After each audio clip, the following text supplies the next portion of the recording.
네, 안녕하십니까. 2016년 전기산업기사 3회 전력공학 문제를 풀도록 하겠습니다. 자, 21번부터 보겠습니다. 21번.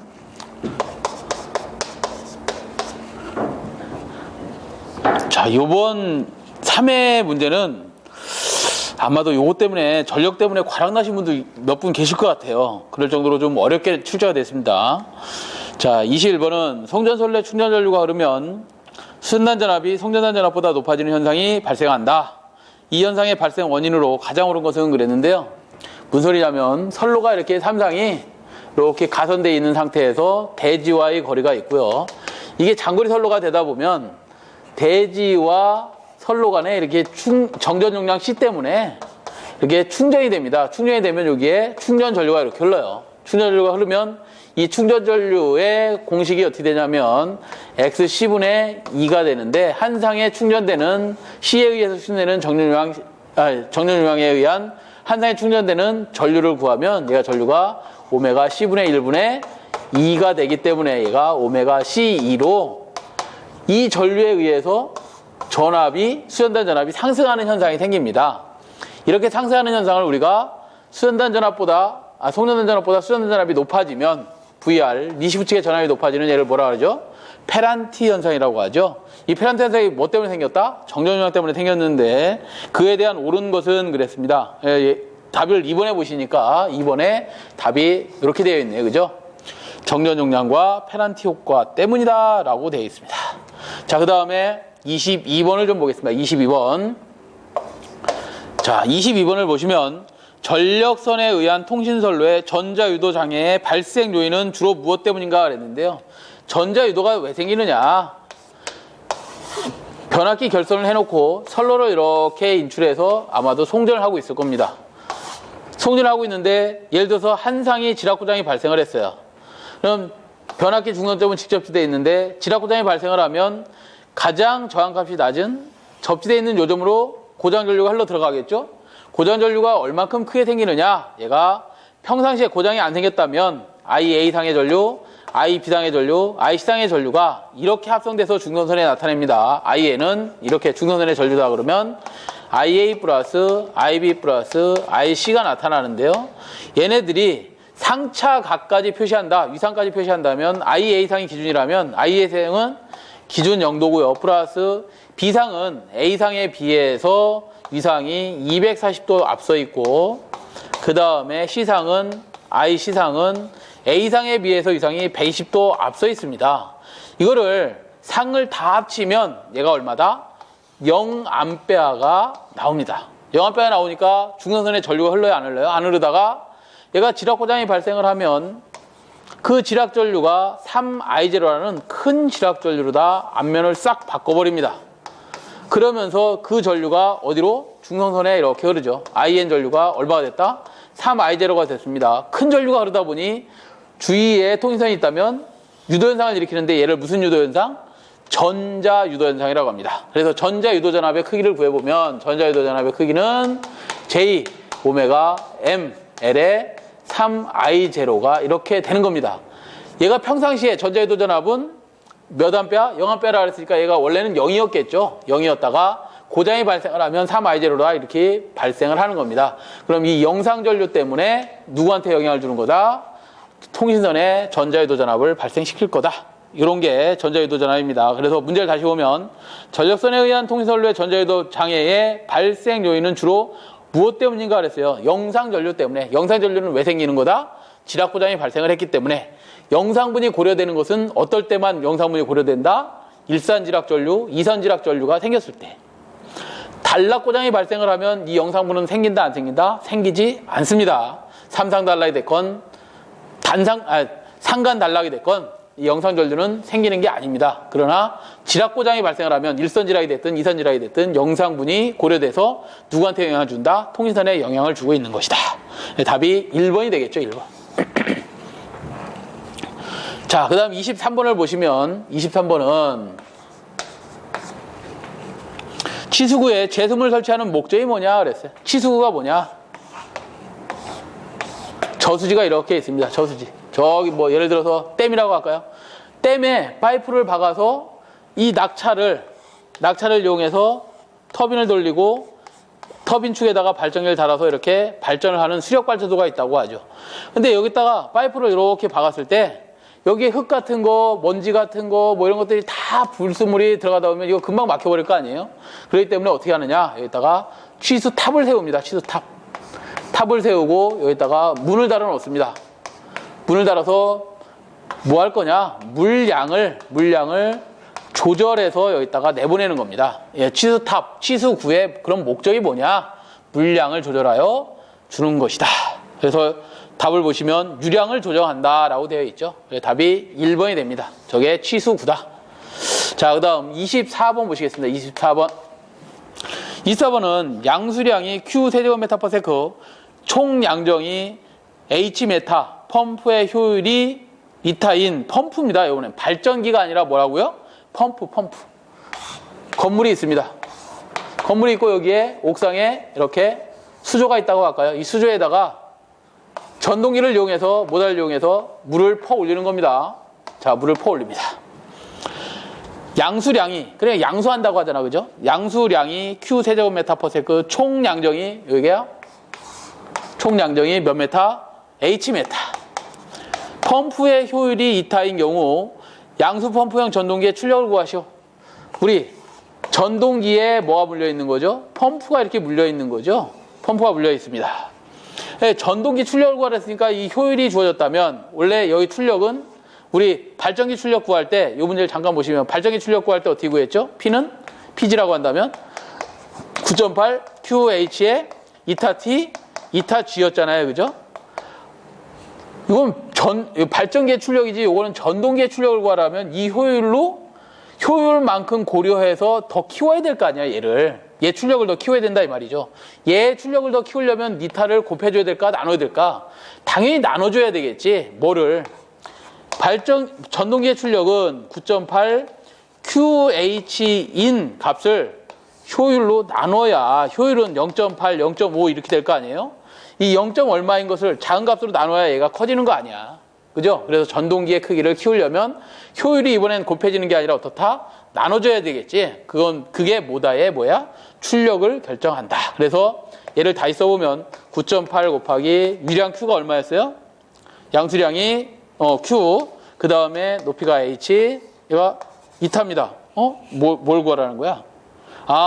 여기서 얘들을 K값으로 묶어놓고 나머지 공식만 요건 K값으로 묶어놓겠답니다. K값으로 묶어놓은 상태에서 요 공식이 어떻게 되는데 이거 물어본 거네. 그죠? 그래서 답이 4번이 되겠습니다. 4번. 효율을 나누느냐 곱하느냐를 물어본 거네. 결국은. 아시겠죠? 자, 그 다음에 25번을 보겠습니다. 25번. 공통중선선 다중접지 3상 4선식 배전선로에서 고압측 1차 측, 중성선과 저압측 2차 측 중선을 정기적으로 연결하는 목적이 뭐냐? 무슨 소리냐? 변압기가 있는데 1차 측도 접지해놓고 2차 측도 한 단자 접지했다. 이거 왜 접지하느냐? 정기적으로 대지를 통해서 이렇게 왜 묶어놓느냐? 이 말이에요. 이렇게 묶어놓은 이유가 뭐예요? 고저압 혼촉 시 저압 측에 전이가 얘가 접지가 안 돼 있다면 고저압이 혼치되면 어떻게 되는 거야? 1차 측에 22,900V다. 얘는 380V인데 높은 전압이 이쪽에 걸려버리면 여기 수용과의 기기들이 전부 다 소진돼 버릴 거 아니에요. 그죠? 그렇기 때문에 2차 측 한 단자를 접지해 놓습니다. 이 접지하는 이유가 뭐라고? 고저압 혼촉 시 2차 측에 전이 상승을 억제하려고 하는 거죠. 4번에 답이 있네. 그죠? 4번에 고저압 혼촉 시 수용과에 침입하는 상승 전압을 억제하기 위함이다. 자, 이렇게 했고요. 그 다음에 26번을 보도록 하겠습니다. 26번. 차단기의 전격 차단 시간에 대한 정의로서 옳은 것은 그랬는데 전격 차단 시간이 뭐냐? 선로가 있습니다. 선로에 고장이 발생을 하면 내가 치면 선로 고장 났다고 어떻게 해야 돼? 차단기한테 신호를 줘야 됩니다. 차단기가 여기 달려있다면 차단기야 이 선로 고장이 생겼으니까 끊자 라고 신호를 줘야 되는데 그냥 지 혼자서 동작하는 게 아니라 차단기라는 놈은 어떻게 동작하느냐? 이렇게 동작한다 이 말이에요. 여기에 CT를 달아놓습니다. OCR 계정기를 달았어. 이렇게 고장이 발생하면 내가 치면 큰 전압도 걸리지만 뭐도 걸려? 전압이 커진 만큼 전류값도 커지겠죠. 그 전류를 검출해냅니다. OCR이 뭐예요? 오버커런트 딜레이. 과전류 계정기 가지고 큰 전류를 읽어냅니다. 내가 흐르고자 했던 전류 이상이 흐르게 되면, 전선의 허용 전류 이상이 흐르게 되면 전선이 어떻게 돼? 허용 온도 범위를 넘어가면서 전선이 끊어지거나 불이 나거나 어떤 이상이 생길 거란 말이죠. 그러면 끊어줘야 된다. 그럼 끊어줄 때 신호를 줍니다. 여기다가 트리코일에다가 신호를 줘서 야, 이상이 생겼으니까 끊어라 라고 신호를 주는데, 어떻게 신호를 주느냐? 이렇게 신호를 줍니다. 첫 번째, OCR 계정기가 차단기한테 트립 신호를 줍니다. 트립 신호. 야, 이거 이상이 생겼어. 선로에 이상 생겼으니까 너 차단기 끊어 라고 트립 신호를 줍니다. 그럼 차단기가 바로 열려버리는 게 아니라 이 차단기는 어떻게 동작하냐면 이렇게 동작합니다. 차단을 시작할 때 어떻게 하냐? 먼저 개극을 합니다. 개극을 하면 스위치를 열기 시작한다는 얘기지. 열면서 아크가 같이 딸려 나옵니다. 아크가 딸려 나오고 완전히 이제 소호될 때가 있을 겁니다. 완전히 소호돼서 개방이 완료될 때가 있을 텐데 이때 개극 시간과 무슨 시간? 아크 시간을 합한 시간을 우리가 뭐라고 한다? 요거를 전격 차단 시간이라고 합니다. 다시요. 정리를 다시 해보면 이상이 생겼다. OCR 계정이라든가 다른 계정기들이 트립 신호를 줍니다. 누구한테? CB한테 트립 신호를 주면 차단기가 개극을 시작하고 아크가 끊어지는 때까지, 완전히 스위치가 열릴 때까지의 시간을 우리가 무슨 시간? 전격 차단 시간이라고 하더라. 그래서 답을 보시면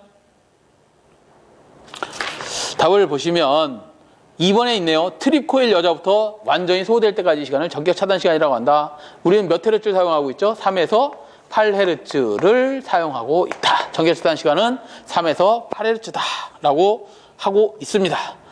자, 그 다음 27번을 좀 보도록 하죠. 27번.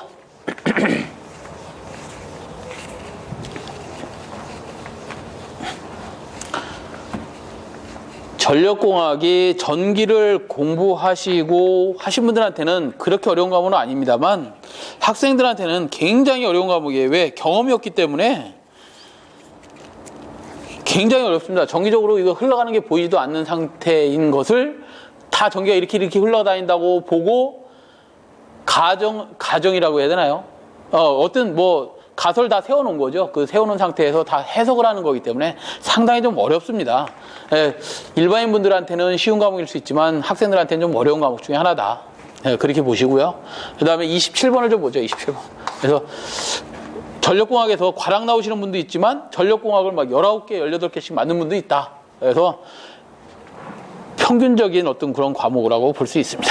그러나 그래도에도 불구하고 전력에서 좀 점수들을 많이 맞으시는 편이니까 이거는 절대 과락 같은 거 맞으면 안 되는데 뭐죠? 16년도 3회 전기산업기사 3회 시험은 과락이 좀 나올 만큼 어렵게 출제가 됐어요. 산업기사만큼은. 자, 27번을 좀 보죠. 27번. 154kV의 229 22.9kV 40MVA 변압기가 있답니다. 삼상 변압기가 있는데 이 변압기의 리액턴스가 14%라고 하면 고압적으로 환산한 리액턴스는 몇 프로가 되겠는가 그랬어요. 몇 오음이 되겠는가? 오음을 물어봤네. 자, 그러면 우리가 이런 겁니다. 이런 거.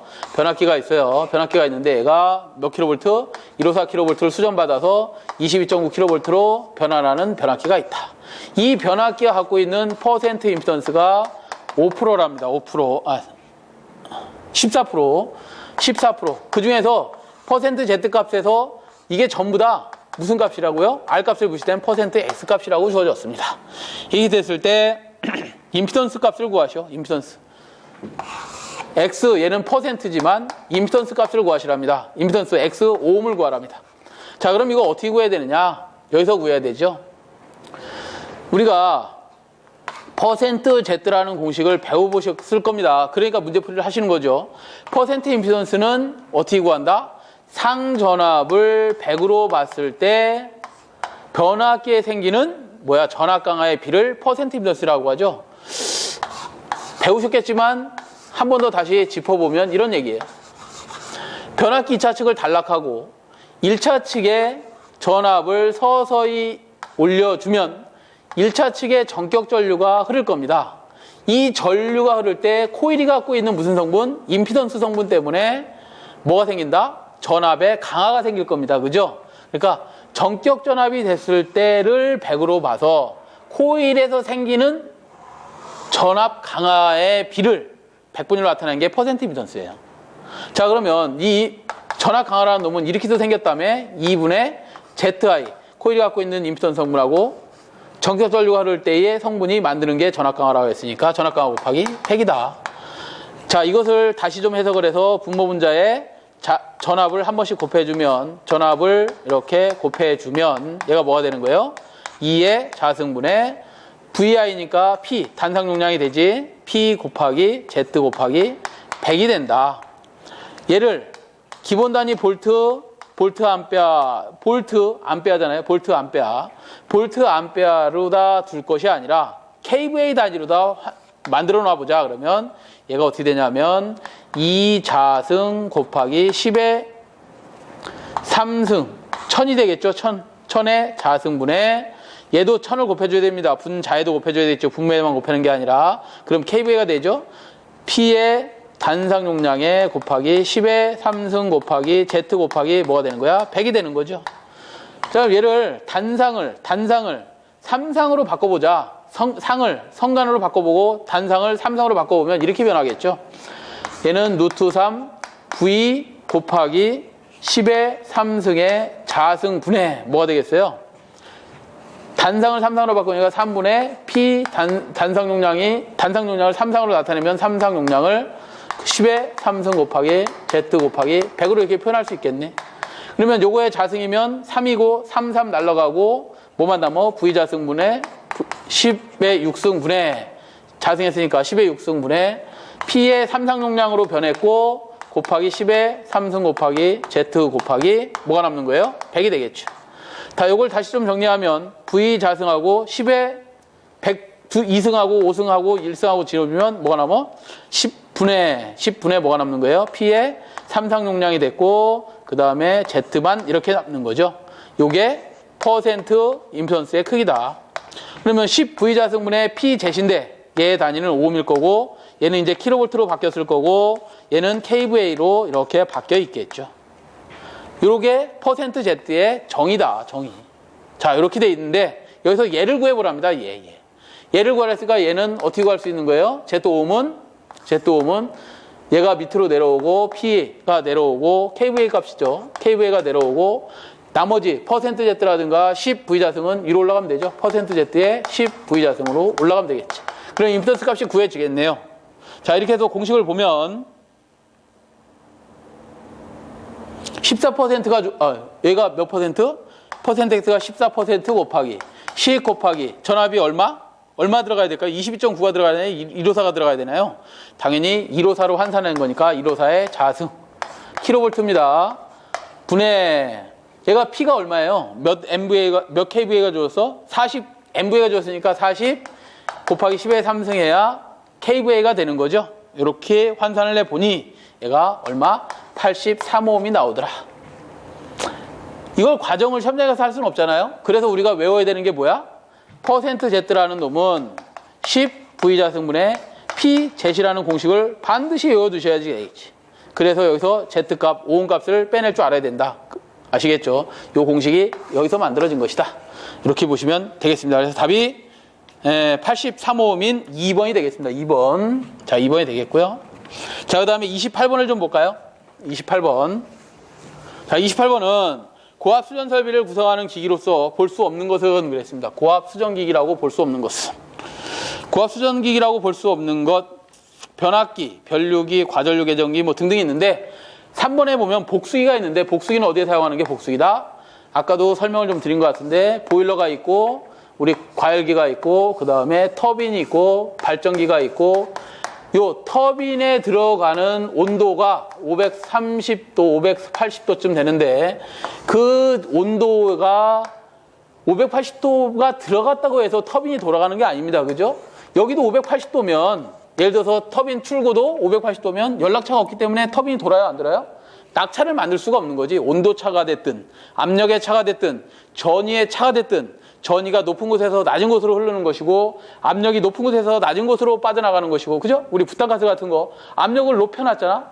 우리 대기 중에 압력은 낮으니까 높은 데서 낮은 데로 압력이 빠져나오면서 우리가 부탄가스 같은 걸 연결해서 쓰는 거잖아요. 그죠? 그렇게 압력이 높은 곳에서 낮은 곳, 온도가 높은 곳에서 낮은 곳을 만들어줘야 되기 때문에 이 온도가 낮게 만들어주려면 어떻게 해야 돼? 여기다 저심해에서 약 4도씨쯤 되는 물을 끌고 들어옵니다. 이게 바다죠, 바다. 그래서 발전소들은 다 바닷가에 있는 거 아니에요? 이 물이 필요하니까 이 물을 어떻게 해야 된다? 순환을 시켜주면 온도가 여긴 4도니까 연락차가 생겼잖아. 그래서 터빈을 이렇게 돌려주는 겁니다. 그때 사용하는 게 뭐야? 이게 복수기니까 이 복수기는 어디에 사용하는 거다? 고압 변전기기가 아니라 특고압 변전기기가 아니라 무슨 기기예요? 이거는 발전소에 그냥 기기에 발전소에 해당하는 기기가 되겠죠. 그래서 답이 3번이 되는 겁니다. 3번. 자, 29번을 보죠. 29번. 29번은 보호개정기의 기본 기능이 아닌 것은 꼭 알아두셔야 되는 문제 중에 하나입니다. 선택을 정확히 해야 되고 그 다음에 신속해야 되고 뭐예요? 그 다음에 확실한 동작을 해야죠. 유동적으로 동작하면 되겠어요? 안 되겠어요? 당연히 안 되죠. 보호개정기는. 자, 보호개정기는 이런 거다. 릴레이를 얘기하는 겁니다. 뭐 DGR이 됐든 SGR이 됐든 UVR이 됐든 OVR이 됐든 다 이런 계정기들을 얘기하는 거다. 자, 그 다음에 30번을 좀 보겠습니다. 30번. 자, 30번은 6kV급의 손해 전력용 차단기로 현재 가장 많이 사용하는 건 뭐냐면 V12입니다. V12. V12 이런 거 좀 외워두셔야 된다. 바큐움, 서킷, 브레이커, 진공 차단기가 되죠. 진공 차단기. 소호 매질이 진공 상태랍니다. 소호 매질이 예를 들어서 오일이다 그러면 얘를 뭐라고 불러요? OCB, 오일 서킷 브레이커. 뭐를 소호하는 거야? 아크를 소호하는 거야. 아크를 소호하는데 그냥 대기 중에 냅둬서 아크가 저절로 없어지게 만들 거냐, 오일에다 그냥 집어넣어 갖고 아크를 꺼버릴 거냐, 이렇게 유입 차단기를 만들 거냐, 아니면 에어 블라스터 서킷 브레이커, 압축 공기를 사용할 거냐, 그래서 압축 공기를 사용해서 얘를 매질로 해서 뭐를 소호할 거냐, 또는 뭐 G12를 사용할 거냐. G12 가스, SF6 가스를 많이 사용하죠. SF6 가스를 사용한 G12를 사용할 거냐, 가스 차단기를 사용할 거냐. 이게 가스 차단기가 되겠죠. 이런 소호 매질들이 뭐냐. 그 중에서도 바큐움 서킷 브레이커는 V12는 6kV 이하의 선로에서 상당히 많이 사용하고 있다, 이렇게 보시면 되겠습니다. 그래서 답이 3번이 되겠고요. 자, 31번을 보도록 하죠. 31번. 자, 31번은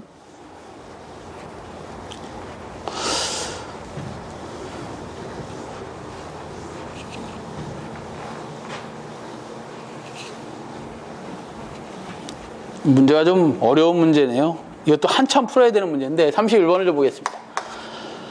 수용각운 총합의 부하율은 각 수용가의 수용률 및 수용가 사이의 부등률이 변화할 때 옳은 것은 그랬는데, 자, 부하율은 부등률에 비례하고 수용률에는 반비례합니다.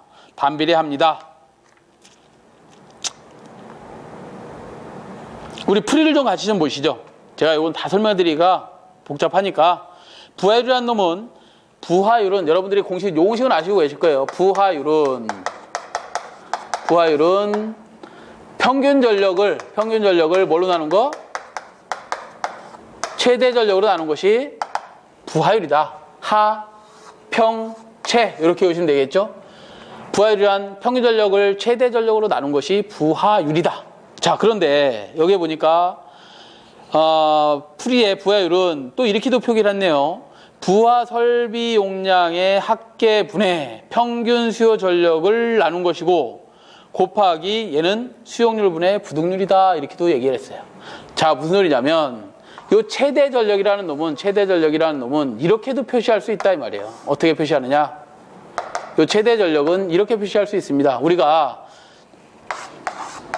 변압기가 있다. 여기에 어떤 부하들이 있습니다. 여기에 걸리는 최대 전력은 각 수용가의 최대 전력은 각 수용가 설비에서 사용하고 있는 설비 용량에다가 부하 설비 용량이라고 되어 있죠.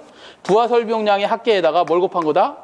수용률을 곱한 것이 최대 전력으로 여기에 걸린다. 그래서 최대 전력은 이렇게도 표시할 수 있다 이 말이네요. 어떻게 했냐면 부하 수요 최대 전력을 뭘로?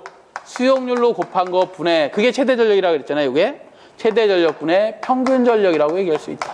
평균 전력이라고 했습니다. 그래서 부하율은 뭐에 반비례한다? 수용률에 반비례한다 라고 2번에 돼 있네요. 그죠? 2번에 이렇게 돼 있습니다. 그래서 다른 건 찾지 마시고 수용률에 반비례하는 관계만 이렇게 보시면 될 것 같습니다. 더 이상 깊이 보시려고 하면 이 문제는 상당히 좀 여러분들이 헷갈려 할 것 같습니다. 그래서 이 정도만 아셔도 많이 아는 거다. 그래서 수용률에 부하율은 반비례한다 답이 2번에 있네요. 2번. 이렇게 보시고요. 자, 그 다음에 32번을 보겠습니다. 이런 것들이 상당히 좀 어렵게 나왔어요. 32번은 좀 수월한 편이네요. 삼상삼선식 삼각형 배치에 송전선로가 있다. 삼상삼선식의 전선이 이렇게 삼각형 정 배치되어 있답니다. 정삼각형 배치되어 있답니다. 선로가 연가되어 각 선 간의 정전 용량이 선간 정용량, 선 간에 얘들 선 간 이렇게 정전 용량이 작용하는데 얘를 우리가 상호 정전 용량이라고 합니다. 얘를 상호 정전 용량. 상호 정전 용량, 다른 말로 CM이라고 표시를 합니다. 상호 정전 용량이 작용하고 있다. 각 선의 대지 정전 용량은 0.002 마이크로페로파킬로미터라다. 이 공중에 이렇게 떠 있는 전선하고 대지하고의 정전 용량도 있답니다. 각 선의 대지 정전 용량이 이렇게 작용하겠죠? 대지하고의 작용 전량이 이게 작용하는데 얘네들을 우리가 다른 말로 대지 정전 용량 CS라고 표현합니다. 그 CS 값이 얼마라는 거야? 0.002. 얘 상호 임피던스, 상호 정전 용량은 얼마? 0.007이랍니다. 이때 한 선에 작용하는 정전량 워킹 캐피시터라고 하는데 워킹 캐피시터 실제 일어나는 작용 정전량을 구하시오. 그러면 3상에서는 이렇게 좀 외워두시는 게 편해요. CS 대정용량에다가 3CM만큼 걸리더라.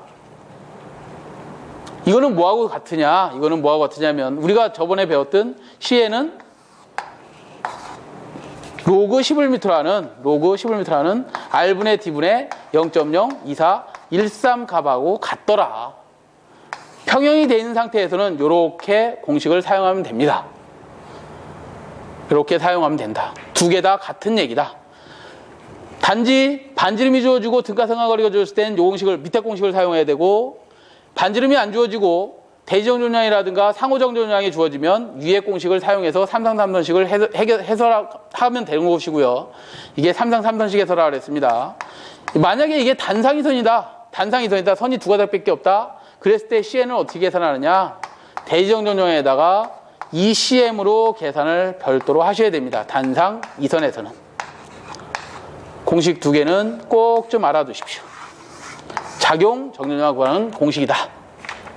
그래서 CN을 계산해라 그랬으니까 삼상삼선식에서의 CN을 계산하시오. 대정용량이 0.002 마이크로페로파 킬로미터일 겁니다. 네, 마이크로페로파 킬로미터가 주어졌다.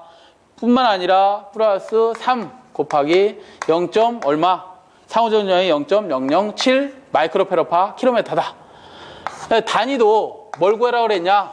마이크로페로파 킬로미터를 구하라 그랬으니까 단위를 환산할 필요가 있다 없다? 없지만 만약에 페럿으로 구해라 그랬으면 얘를 어떻게 해야 돼요? 10에 마이너스 6승을 곱해줘야 된다 그랬습니다. 마이크로페로파 킬로미터로 그대로 구하라 그랬으니 이것만 계산기만 누르시면 답이 되겠네요. 답이 0.023 마이크로페로파 킬로미터가 나옵니다. 답이 2번이 되겠고요. 자, 그 다음에 33번을 좀 보죠. 33번. 자, 33번은 제가 이제 문제풀이 하러 들어오기 전에 33번을 한번 풀어봤습니다. 사실은 항상 풀어보고 있는데 이거를 어떻게 여러분들한테 좀 더 자세하게 편하게 그냥 알려드릴 수 있는 방법이 없을까? 그래서 풀어봤는데도 불구하고 A4 용지 3페이지가 나옵니다. 간단하게 풀어도 그래요. 왜 그러냐면 크레머식이라는 것도 좀 대입을 해야 되고 우리가 고장 계산을 하는 방법이 크게 두 가지가 있어요. 고장을 계산하는 방법이 삼상 평형고장이 발생하면 평형고장 이거는 뭐밖에 없냐면 삼상 단락밖에 없습니다. 삼상이 단락된 고장에서는 우리가 전류 구할 때 어떻게 구하냐면 전류는 Z분의 2로 구하셨어요. 여러분들이 계속해서 회로는 시간이 됐든 무슨 시간이 됐든 다 전류 구하시오. 그러면 고장 전류 구하시면 삼상일 때 그 전류만 구한 거야. 그게 뭐야? I는 Z분의 2다. 이 중에서도 Z라는 놈은 정상분 임피던스고 얘는 한상이다. 그러면 A상의 고장이 났다 그러면 A상의 전압을 이렇게 넣어줘서 단락전류를 구했던 거예요. 지금까지. 그런데 삼상 평형 고장은 사실은 잘 안 일어나겠죠. 삼상 단락이 일어날 일이 뭐가 일부러 붙이지 않는 이상은 잘 안 일어난다 이 말이죠. 그렇기 때문에 여러분들은 사실은 고장을 해석을 하려면 비대칭 고장이 발생하는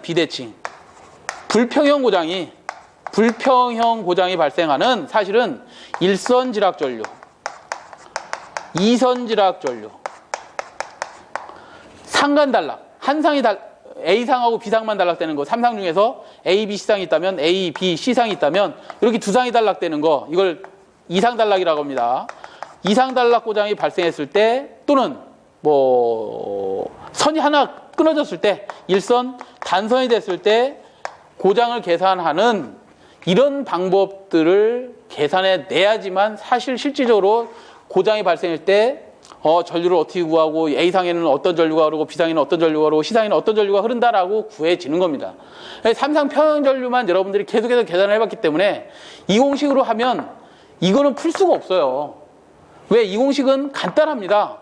임피던스 줘. 선로의 임피던스가 알고 상전압 알고 있으니까 전류 구할 수 있어요. 이건 평형일 때 얘기를 했잖아.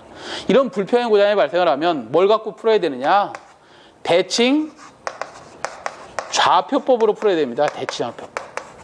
대칭 좌표법으로 풀어야지만 이 고장을 해석할 수가 있는데, 이 문제에서도 보면 여기서 뭐라고 되어 있냐면 첫 번째 줄에 무바 상태로 운전 중인 B와 C상이 단락이 됐다면, 지락이 됐나 이번엔?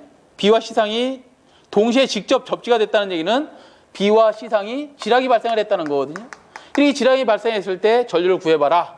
뭐 이런 얘기예요. 이런 얘기인데, 기술사를 공부하시는 분들도 요거를 못 푸는 분들이 상당히 많습니다. 왜 그러냐면 이게 어떤 기지값과 미지값을 다 계산해내야 돼. 자, 무슨 소리냐? 얘가 A상이고 여기가 B상이고 여기가 C상이에요. 계통은 직접 접지되어 있으니까 B상과 C상이 지락이 됐어. 그러면 지락 전류를 구할 때 어떻게 해야 되느냐? 기지값과 미지값을 해결을 해야 됩니다. 기지값, 미지값. 요거를 분류를 해낸 다음에 다시 또 두 번째 뭘 해야 되냐? 불평형이 된 거는 계산을 할 수가 없다 그랬습니다. 평형처럼 계산할 수가 없어요. 그러다 보니 대칭분 성분 6개 I0, I1, I2. 그 다음에 V0, V1, V2를 알아내야 됩니다. 어떻게? 발전기의 기본식 가지고. 발전기 기본식 가지고. 공부를 하신 분들은 발전기 기본식이 뭔지 좀 아시는 분들도 있을 거예요. V0는 마이너스 G0, I0. V1은 EA 마이너스 G1, I1. V2는 뭐야? 마이너스 G2, I2라는 공식 가지고 대입을 해서 I0를 구해낸 다음, I1을 구해낸 다음, I2를 구해낸 다음 V0, V1, V2를 구해내야 돼요. 이렇게 대칭되어 있는 6개의 성분을 쪼갠 다음에 다시 미지값을 해석해내가면 됩니다. 그 미지값이 어떤 건지 한번 볼까요? 기지값은 이렇게 두 상이 지락되면 지락된 상의 전압은 얼마가 될까요? B상의 전압은 얼마? 0V가 되죠. 대지하고 붙은 거니까. C상의 전압도 계산되죠. 얼마? 0V로. 그 다음에 전류는 얼리 흐를까? 이리 흐르고 이리 흐르겠죠? 여기는 전류 흘러요, 안 흘러요? 그러니까 IA상의 전류는 0이 돼. 그럼 미지값을 한번 구해보자. 미지값. 내가 뭘 구해야 되느냐? 그러면 지락된 전류를 알아야 되기 때문에 IB상의 지락된 전류 크기 알아야 되고, IC상의 지락된 전류 크기 알아야 되고, 그 다음에 저기 VA상은 VB상이나 C상은 0V지만 얘는 전압이 얼마인지 알아봐야 될 거 아니에요. 그죠? 이것을 가지고 다 풀어야 됩니다. 그러면 이 상태에서 이거 뭐 구하라 했어? 대칭 성분 구하라 했으니까 V0를 먼저 구해보면 V0는 우리가 영상분을 이렇게 하는 걸 보셨을 거예요. 3분의 1에 VA 플러스 VB 플러스 VC다. 그럼 이걸 다시 써보면 3분의 1에 VA 값은 얼마인지 몰라. 여기서 VB나 C는 0이죠. 그러면 VA만 남으니 얘가 결국 뭐야? 3분의 1에 VA다. V1 값도 구해야 될 거 아니에요. V1 값도 구해야 돼. V1도 역시 3분의 1에 VA로 나옵니다. 왜? V1은 이렇게 되죠. 식이 VA 플러스 A B 플러스 A 자승의 VC 벡터 연산자를 이렇게 곱해야 되겠죠. 벡터 연산자 다 곱해서 V1 값을 구해내면 얘도 0이고 얘도 0이니 당연히 3분의 1에 VA가 나올 것이다. 뭐 등등 V2도 똑같이 나옵니다. 3분의 1에 VA로 나옵니다. 자, 요거 하나 구했어. 이제 요거 하나 구해놓은 상태에서 뭘 구해야 된다? 이게 다 구해진 게 아닙니다. 지금 다 구해진 게 아니라 V0, V1, V2는 크기가 같다라는 거 하나만 지금 본 거야. 이 상태에서 I0, I1, I2도 구해야 되고 전부 다 구하고 이걸 구해놓고서 행렬식을 세워놓은 다음에 클레머식에다 집어넣고 풀어야 됩니다. 시험장에서 이걸 할 수 있어요? 저도 A4 용지에 3장이 걸렸더라니까. 그래서 여러분들한테 이거는 굳이 풀으라고 제가 알려드리지 않으려고 합니다. 나중에 여러분들이 이제 기사 따시고 기술사 공부하시고 그럴 때 한 번씩 풀어보시면 충분히 풀 수 있는 문제고요. 어려워서가 아니라 시간이 너무 오래 걸립니다. 원래 우리가 요 산업기사 같은 경우는 한 문제 푸는데 1분 30초 안에 다 풀어놔야 되죠. 그죠? 1분 30초 안에 풀 수 있는, 해결할 수 있는 만한 문제가 아니다. 그래서 최종식을 외우는데 최종식은 어떻게 나오냐면 I0, I1, I2가 어떻게 나오고 V0, V1, V2가 어떻게 나오는지만 여러분들이 알아두시면 되고요. I0가 어떻게 나오는지만 좀 보시면 I0는 Z0, Z1 플러스 Z1, Z2 플러스 Z2, Z0 분의 지락고장이 발생했으니까 영상분, 정상분, 역상분이 다 고려된다 그랬잖아요. 그죠? 단락고장이라면 이런 것들은 고려되지 않습니다. 영상분은 고려되지 않습니다. 지락고장이기 때문에 영상분이 고려되는 거예요. 얘가 마이너스 Z2의 2A 값으로 나오고 I의 Y는 우리 해설에도 나와 있습니다. 해설에도 그대로 나와 있는데 해설에도 Z0 플러스 Z1, Z0, Z1 플러스 Z1, Z2 플러스 Z2, Z0 분의 Z0 플러스 Z2의 2A가 됩니다. Z2의 2A. I2 값은 어떻게 나오느냐? 분모는 곱같고요. 마이너스 Z0의 2A 값으로 나옵니다. 자, 이거를 그럼 어떻게 해야 되느냐? V0를 구하려면 V0는 마이너스 G0, V0, I0라 그랬으니까 이 마이너스 G0에다가 뭘? I0 값을 넣어주는 거야, 이거를. 마이너스 Z2, G0, G1, G1, G2, G2, G0, 2A를 넣어주면 마이너스니까 플러스가 되겠죠. 이렇게 되는 겁니다. 이렇게. 이런 값들을 하나하나 V0 구하고 V1 구하고 V2 구해서 다시 또 합성을 해야 된다 이 말이에요. 그러니까 얼마나 어려워. 어떻게 합성하느냐? 합성하는 방법만 알려드리면 VA 값을 구하고 싶어. 왜? VA 값은 우리가 얼마인지 모르니까. 왜? 아까 미지값이었으니까 얘 구하려면 다시 어떻게 해야 돼? V0 플러스 V1 플러스 V2를 합성하면 되죠. 그게 무슨 소리야? VA는 V0 값 구해놨어. V1 값 구해놨어. V2 값 구하면 이렇게 합성만 하면 된다. 이렇게 다 합성을 해서 나중에 구해봐라 이 말이에요. 이거를 할 수가 없어요. 지금 이거 잠깐 설명하는데도 그냥 10분 까먹어버렸잖아. 아직 풀려면 한참 남았는데도. 그래서 이거는 푸는 문제가 아닙니다. 그냥 외우는 문제다. 예, 답을 보시면 1번 A상의 전류는 항상 0A이다. 항상 0A이다. B상이 지락됐으면 아까 B상이 지락됐으면 B하고 C상이 지락됐으니 여기에 전류값은 구해야 되는 거다. 여기에 지락 전류는 구해야 된다. 여기는 전류가 흐르지 않는다라 했잖아. 지락이 안 됐으니까. 그러니까 0A가 맞죠. 그렇죠. 두 번째, 건전상의 A 전압은 영상분 전압의 몇 배가 되느냐? 영상분 전압의 3배가 됩니다. 3배. VA상의 전압은 3배가 됩니다. 뭐 등등 이런 걸 물어보는 거야. 그 다음에 세 번째, A상의 정상분 전압과 역상분 전압은 항상 같지 않습니다. 영상분과 정상분을 구해보면 영상분과 정상분을 구해보면 V1은 당연히 이렇게 나오는데 EA-G1, I1으로 나오는데 어떻게 같을 수가 있어? 영상분과 정상분은 같지 않습니다. 항상 같다가 아니라 영상부 A상 이거 고장상 말고 A상 같은 경우는 A상의 정상부와 역상부는 같습니다. 여기는 고장상이 아니기 때문에 같은 거예요. 자, 그 다음에 4번에 보시면 영상분 전류와 역상분 전류는 대칭분, 임피던스와 관계없이 항상 같다. 이렇게 되어 있습니다. 그래서 답이 4번이 답이 됩니다. 4번이. 무슨 말씀 하시는지 잘 이해도 못 하실 것 같고 저도 역시 이거를 다 알려드릴 수가 없어서 안타까운 문제입니다. 그러니까 답이 4번인데 이런 거 나오면 과감히 찍어주셔야 되겠죠. 정말 나는 이걸 알고 싶다 그러신 분은 이거를 인터넷에 올리는 방법이 있는지 어떻게 하는지 제가 모르겠습니다만 한번 나중에 우리 원장 선생님께서 한번 이렇게 홈페이지를 알려주신다든가 뭐 그런 방법을 통해서 질문을 하시면 제가 상세히 풀어서 좀 올려드리겠습니다. 자, 34번을 좀 볼게요. 저희는 넘어가죠. 34번을 보겠습니다. 선로에 댐퍼를 설치하는 주된 목적이 뭐냐 그랬어요. 선로에 댐퍼를 설치하는 주된 목적. 댐퍼가 뭐냐면 우리 철탑을 보시면 철탑에 암이 있고요. 이걸 암이라고 합니다. 팔 뻗친 것처럼 돼 있어서 얘를 암이라고 하고요. 그 암에 이렇게 애자가 있고 전선이 이렇게 매달려 있는데 이 전선이 가지고 있는 고유 주파수하고 어떤 바람이라든가 그런 영향에 의해서 주파수가 딱 맞아버리면 공진이 발생을 합니다. 공진이 발생을 하면 얘가 진동을 막 시작을 하죠. 진동을 시작합니다. 이게 공진이 깨질 때까지 진동을 하기 때문에 그 공진을 깨기 위해서 여기다가 댐퍼라는 걸 설치합니다. 댐퍼를 설치하면 진동이 뭐가 되는 거야? 방지가 되는 거죠. 그래서 댐퍼 설치는 무슨 목적이냐? 전선의 진동을 방지하는 것이다. 그래서 답이 1번이 되겠고요. 35번을 봅니다. 35번. 배전선로에 손실을 경감하는 방법이 아닌 것을 찾으시오 그랬는데요. 전력 손실을 식을 좀 볼까요? 전력 손실은 우리가 3상이다 그러면 3i 자승 r이 되죠. 3 곱하기 전류 i는 p는 누 3상에서 누 3 vi 코사인 세타에서 i 값을 구해내면 i는 누 3 v 코사인 세타분의 뭐가 되지? p가 되죠. 그래서 일단 써보면 누 3 v 코사인 세타분의 p의 자승의 r이 되겠네요. 그죠? 루트 3의 자승이니까 3, 3 날라가면 결국 뭐가 남아요? V자승, 코사인 자승 세타분의 P자승의 R이 남는데 이 R은 뭐하고 똑같다? 로 단면적 A분의 길이 L하고 같더라.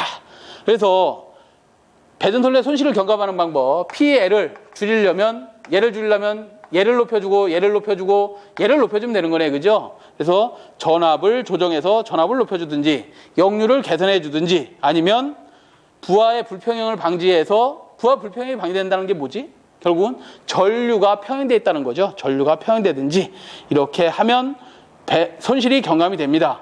이게 안 되는 것은 다른 접지 방식을 채용한다고 전력 손실이 감소되는 것은 아니다. 3번이 답이 되겠습니다. 3번이 답이 된다. 자, 36번을 보죠. 36번. 거의 기술사 수준입니다. 지금 36번도 마찬가지.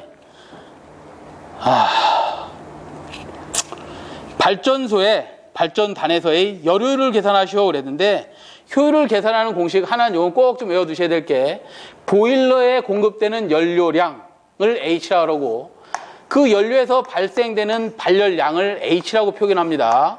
요거의 기본 단위는 뭐냐면 연료 1kg에 대해 시간당 1시간에 대해서 연료 1kg이 소비됐다.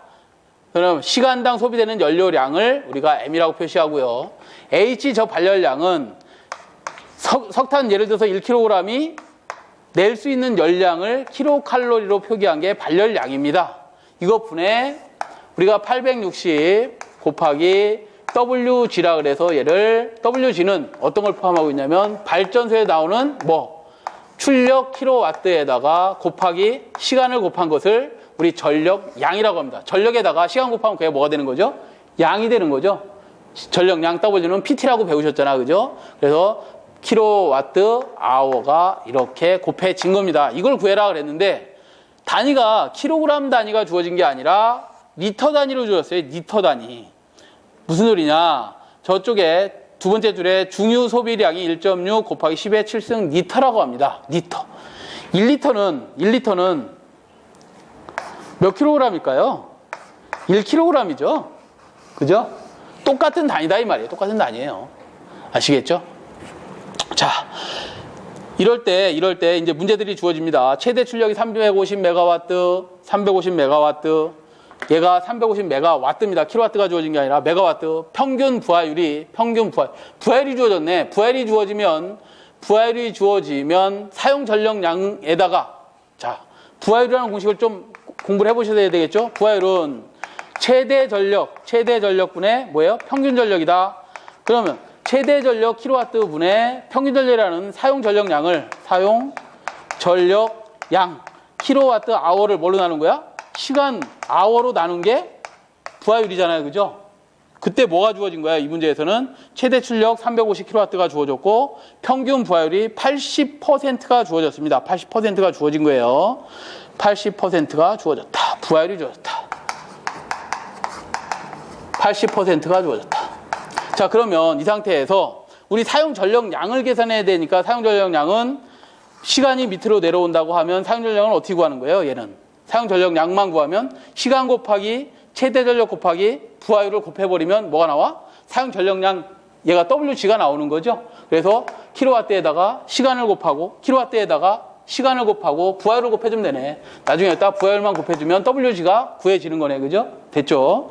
자, 이렇게 돼 있고 이것이 화력발전소의 10일간 중유 소비량이 1.6 곱하기 10의 7승 리터라고 하고 발전단에서의 열효율은 몇 퍼센트인가? 이거 효율을 구하시오 그랬습니다. 효율을 구하시는 공식은 대입하시는 것은 밑에 참고하시면, 이걸 가지고 참고하시면 됩니다. 저 밑에 가서 10이 나눠져 있는데 그 10을 범수로 해서 저 위로 올려버리면 24시간 곱하기 10일이 되는 거지. 무슨 소리냐? 저쪽에 우리 풀이를 좀 해설을 해드리면 이렇게 풀었다 이 말이에요.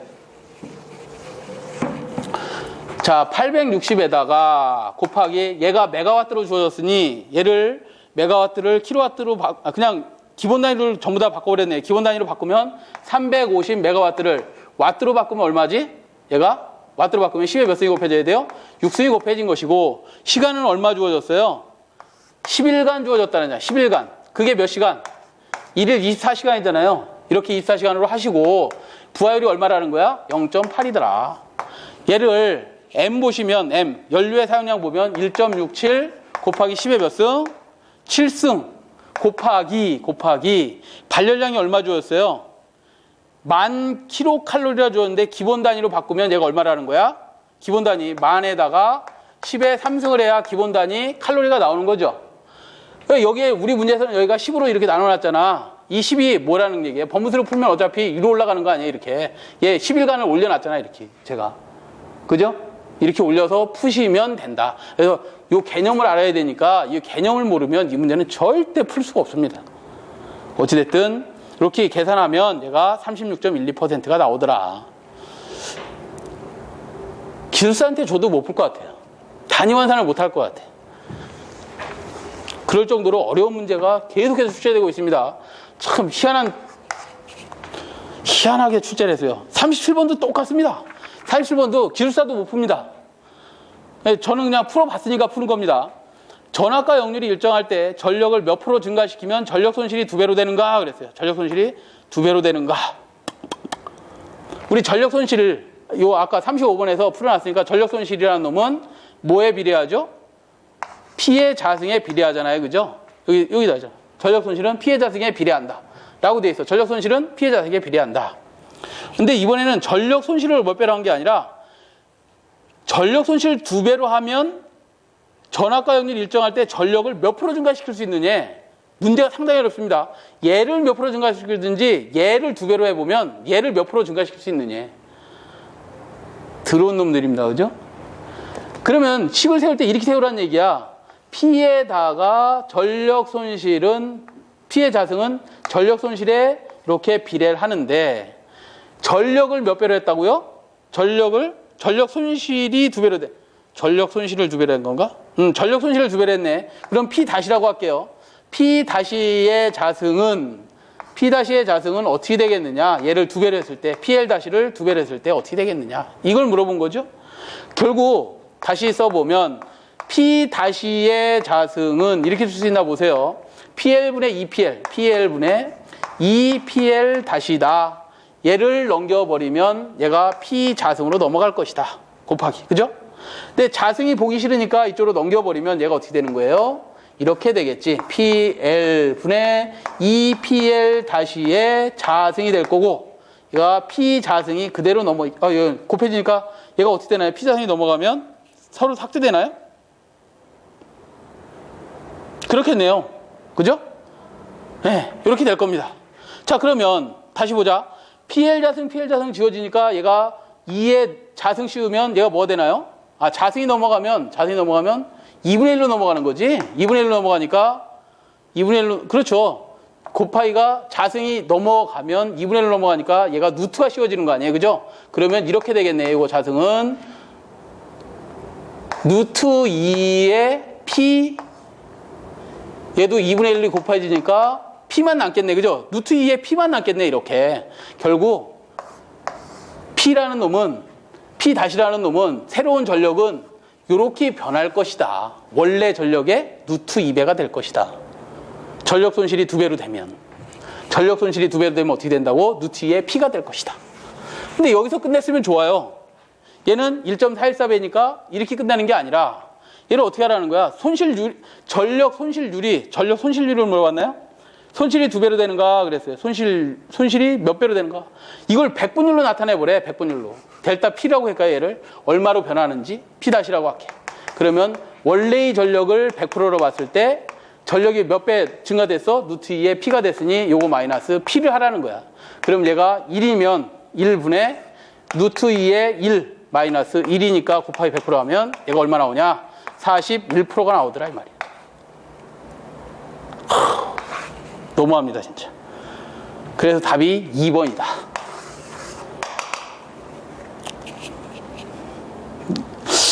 누가 출제했는지 참 너무할 정도로 여러분들 힘들었을 것 같습니다. 자, 38번을 좀 볼게요. 38번은 어느 발전소의 합성 임피던스가 0.4% 10MVA 기준이다. 인 장소에 설치하는 차단기의 용량을 구하시오. 차단기 용량 PS를 구하시오 그랬는데 38번은 이런 문제는 좀 풀어줘야 되겠죠. PS는 %Z분의 100의 PN으로 계산하시면 되겠죠. 왜 어떨 때? 임피던스가 주어졌을 때. 임피던스가 안 주어지면 PS 계산을 어떻게 하죠? 상계수 두상 곱하기 전격전압 곱하기 전격 차단 전류로 계산하시면 되는데 이 문제에서는 퍼센트 임피던스가 주어졌기 때문에 이 식에다 대입합니다. 임피던스가 0.4% 100 곱하기 PN이 얼마 기준? 10MVA 기준. MVA를 물어봤으니까 단위 환산할 필요는 없이 그대로 답을 하시면 되겠는데요. 얘가 2500 MVA가 나오네요. 사실은 이것도 시험장에 가면 잘 생각이 안 날 건데 저걸 어떻게 풀겠어요? 너무합니다. 너무해. 자, 38번은 답이 그래서 4번이 되겠다. 39번을 보죠. 39번은 주상변압기 1차 측의 전압이 일정할 경우 2차 측의 부하가 변하면 변압기가 있는데 이 변압기에 1차 측은 일정하고요. 2차 측에서 부하의 크기가 변한답니다. 커졌다 작아졌다 변한다. 그러면 이 부하가 변하면 전압을 인가했을 때 여기에 암페어르나사 법칙에서 이렇게 자속이 발생을 할 거고 자속에 의해서 이 자속이 순환하면서 여기에다 2차 측에다 전류를 유기합니다. 그럼 이 자속에 의한 변화는 I 파이 철을 뭐하는 거 자화시키는 이 자화전류는 철손전류하고 뭐가 있죠? 철손전류가 있는 거죠. 철손전류에 와리손하고 시테리손이 있죠. 시테리손이라고 할게요. 이거 전류와 자화전류의 합성인 여자 전류에 따라서 손실이 변하지만 동손이라는 놈은 얘는 일정합니다. 얘는 항상 이제 철이 변한 게 아니기 때문에 철은 항상 일정해. 철에 생기는 손실은 일정한데 이 부하가 변하면 이 코일에 뭐가 변하죠? 전류의 크기가 변하죠. 그러면 이 코일이 갖고 있는 저항값이 있을 거야. 이 코일의 저항값은 일정하지만 전류가 I자승 R이 이 부하 전류가 변하기 때문에 동선이 어떻게 되는 거죠? 변하더라. 동에서 생기는 손실은 변하더라. 그래서 동선은 변하고 철선은 일정하다가 몇 번에 있나요? 3번에 있네요. 동선은 변하고 철선은 그냥 정해진 철에서 생기는 히스테리손과 와리손의 비다. 그래서 얘는 변하지 않는다. 그래서 답이 3번이 되겠고요. 40번을 보시면 3상3선식 변압기 결선 방식이 아닌 것은 그랬는데 3상 3선식 변압기 결선 방식은 델타 V Y 결선 알고 있지만 T 결선은 아니죠. T 결선은 어떨 때 사용하는 거예요? 전철에서 스코트 결선할 때, 그죠? 그때 사용하는 거기 때문에 얘는 단상 변압기 가지고 변형을 시키는 겁니다. T 결선은 단상 변압기 가지고 이렇게 한 대 가지고 얘 T 결선하고 나머지 하나는 무슨 결선하죠? M자 결선하죠. 이렇게. 그래갖고 2차 측의 전압을 어떻게 해주게? 일정하게 해주려고 하는 게 스코트 결선이다. 그래서 T자 변압기와 M자 변압기를 사용하는 스코트 결선하고는 단상 변압기라고 했잖아. 관계없는 것이 3번이 되겠습니다. 자, 이렇게 해서 우리 2016년 산업기사 3회까지 전부 다 풀어봤는데요. 산업기사가 3회가 가장 어려웠습니다. 전력에서. 예. 어찌됐든 여러분들 건투를 빌고 내년에는 다들 합격하셔서 또 실기에서 또 만나 뵙기를 소망하겠습니다. 고생하셨습니다.